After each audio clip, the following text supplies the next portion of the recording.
শুভেচ্ছা সহ আমন্ত্রণ প্রত্যেককে নিটল টাটা এটিএন সংলাপে আপনাদের সাথে আছি আমি আমিনুল মজলিস। দর্শক, আপনারা জানেন সমসাময়িক ও জনগুরুত্বপূর্ণ বিভিন্ন বিষয় নিয়ে আমাদের আলোচনা অনুষ্ঠান। আমাদের আজকের আলোচ্য বিষয় দুর্নীতির দুশ্চিন্তা, প্রধানমন্ত্রীর কঠোর বার্তা। এ বিষয়ে আলাপ করবার জন্য স্টুডিওতে রয়েছেন দুজন সম্মানিত অতিথি।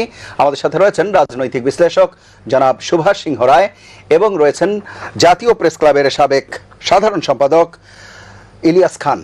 এছাড়া অনলাইনে আমাদের সাথে যুক্ত আছেন আরও দুজন সম্মানিত অতিথি। রয়েছেন বাংলাদেশ জাতীয়তাবাদী দল বিএনপির প্রশিক্ষণ বিষয়ক সম্পাদক জনাব ABM মোশাররফ হোসেন, রয়েছেন রাজশাহী বিশ্ববিদ্যালয়ের গণযোগাযোগ ও সাংবাদিকতা বিভাগের সাবেক সভাপতি অধ্যাপক ডক্টর মোস্তাক আহমেদ। আপনাদের চারজনকে অনুষ্ঠানে স্বাগত।